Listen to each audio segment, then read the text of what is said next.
Dilabelkan sebagai pembunuh senyap, kini ianya semakin membarah dalam kalangan rakyat Malaysia. Buli cyber sudah menjadi ancaman kepada negara apabila Malaysia dilaporkan naib johan di Asia pada 2020 bagi perbuatan buli cyber dalam kalangan belia oleh UNICEF, sekaligus menjejaskan imej negara yang menerapkan nilai ketimuran.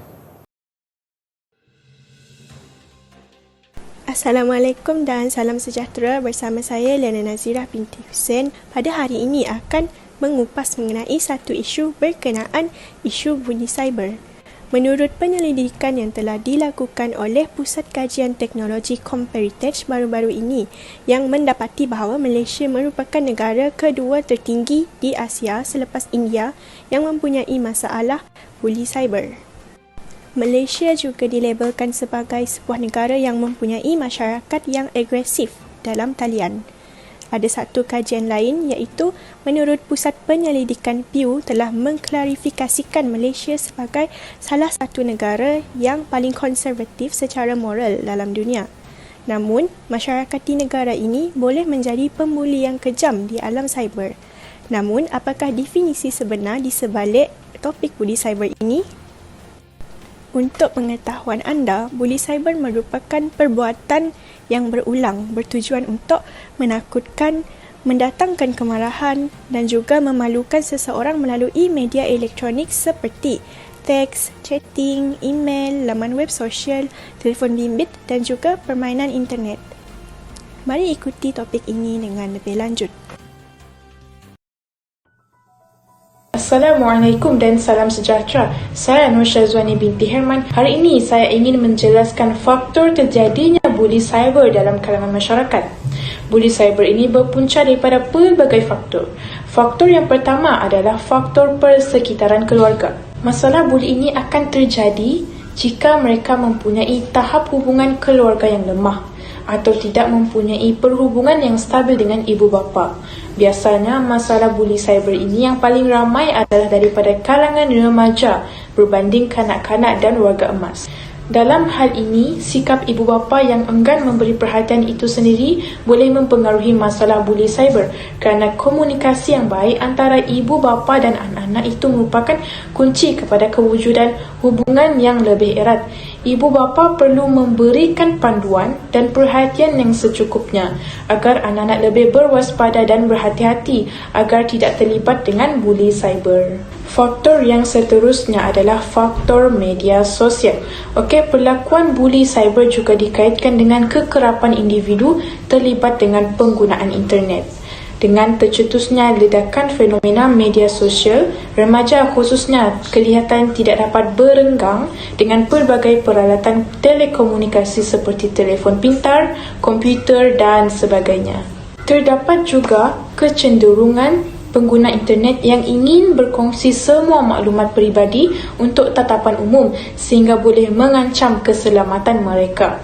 Tambahan pula, mereka akan cuba menonjolkan maklumat yang dijangka diterima dan dianggap normal sedangkan ada kalanya ia merupakan sesuatu yang sukar untuk dilakukan. Dalam hal ini, semakin banyak pendedahan terhadap media sosial, semakin tinggi kecenderungan individu untuk menjadi mangsa. Dan yang terakhir adalah faktor personality turut menyumbang kepada berlakunya buli cyber. Ciri-ciri remaja yang terlibat dalam masalah buli cyber adalah seperti seorang yang panas baran, pemarah dan mudah kecewa. Pembuli rasa ingin mengawal segala perkara, menjadikan diri lebih agresif, mendapat pengiktirafan daripada kawan-kawan, cuba untuk membalas dendam terhadap individu yang pernah membuat kesalahan kepadanya dan sebagainya. Dalam hal ini, mereka terlibat dengan masalah buli cyber bukan kerana hobi tetapi rasa ingin diberi perhatian dan simpati di mana mereka tidak dapat merasainya dalam kehidupan seharian. Seterusnya ialah cara untuk mengatasi buli cyber. Yang pertama ialah lapor dan sekat akaun pembuli cyber. Sekiranya kita bukan mangsa buli, perkara yang sepatutnya kita lakukan adalah perkara yang sama iaitu dengan lapor dan sekat akaun pembuli untuk menjauhkan diri kita daripada persekitaran yang negatif. Bagi mangsa buli pula, pembuli mahukan respon dari anda. Jadi abaikan dan terus lapor dan sekat akaun pembuli di semua media sosial. Jangan takut. Yang kedua, tidak perlu bagi respon kepada pembuli. Emosi vs emosi. Abaikan mesej dan komen-komen negatif terhadap diri kita dalam media sosial. Pembuli mahukan tindak balas emosi dari anda. Sekiranya anda memberikan respon, diri sendiri yang akan merana kerana tidak lagi sanggup menahan kesakitan mental dan fizikal yang dihadapi. Jadi coba elak daripada membuatkan keadaan semakin teruk. Yang ketiga, beritahu orang dewasa dan orang yang boleh dipercayai. Jangan takut untuk meminta pertolongan. Sekiranya memerlukan pertolongan, minta tolong. Jangan pendam sendiri dan ceritakan kepada orang yang boleh dipercayai dan boleh membantu anda. Laporkan kepada pihak tertentu untuk mereka ini membantu dalam menyelesaikan masalah anda. Faham, pada zaman sekarang, bukan semua orang boleh dipercayai, tetapi jangan senyap minta tolong. Yang terakhir, kempen kesedaran buli cyber. Pihak kerajaan ataupun mana-mana pihak yang terbabit perlu untuk terus melaksanakan kempen kesedaran tentang bahayanya buli cyber secara berkala.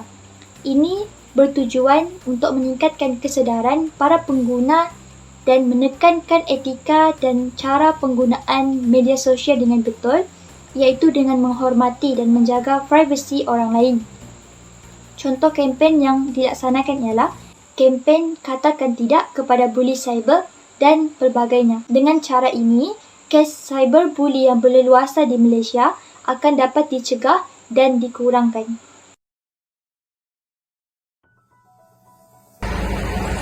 Hai dan Assalamualaikum. Nama saya Nur Azrina binti Basri. Di sini saya akan menerangkan tentang part saya, iaitu kesan buli cyber.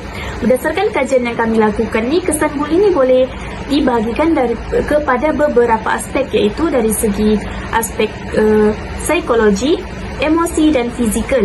Hal ini kerana perlakuan buli cyber ni boleh menyebabkan mangsa berhadapan dengan masalah emosi seperti tekanan, kemurungan dan juga gelisah.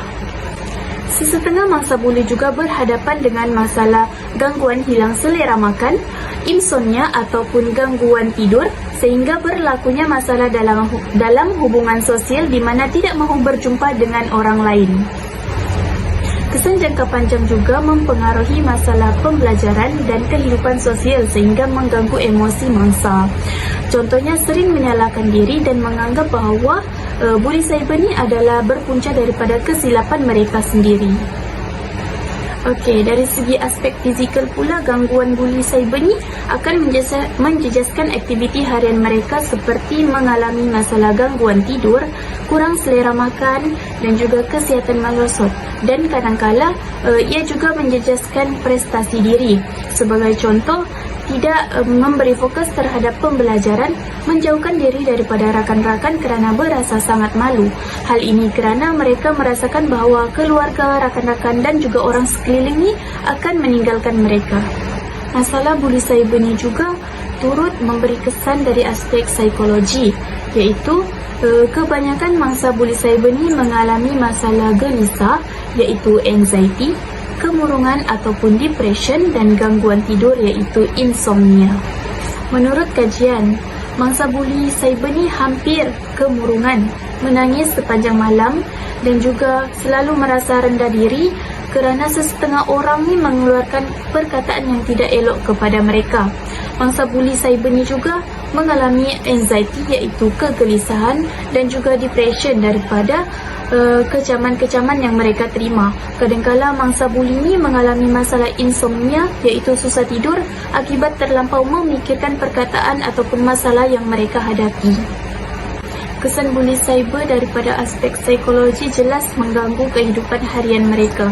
Malah terdapat juga kes di mana terdapat mangsa buli yang ingin membunuh diri kerana terlampau stres dan memikirkan masalah yang mereka hadapi. Gangguan psikologi yang mempunyai masalah jangka panjang akan menjejaskan hubungan terhadap keluarga dan juga orang lain dalam persekitaran mereka pada masa hadapan.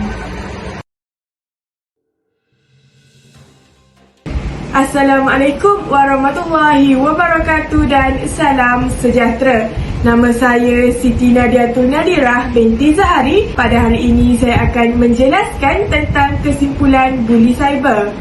Kesimpulannya, buli cyber kerap berlaku di kalangan remaja masa kini. Ia merupakan suatu bentuk gangguan. Biasanya, buli cyber berlaku kerana pembuli ingin memburukkan maruah dan reputasi mangsa.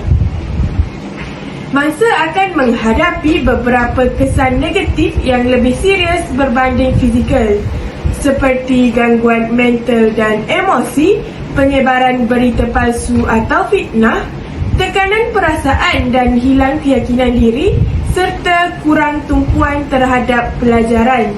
Untuk menangani buli cyber, pihak sekolah haruslah bersama-sama berganding bahu dengan mangsa yang dibuli. Oleh itu, mangsa juga perlu berhenti memberikan sebarang respon terhadap sebarang ulasan dari pembuli dengan menyekat pembuli dan kurangkan memuatnai sebarang gambar yang boleh mengundang ulasan. Sekian sahaja daripada saya. Sekian, terima kasih.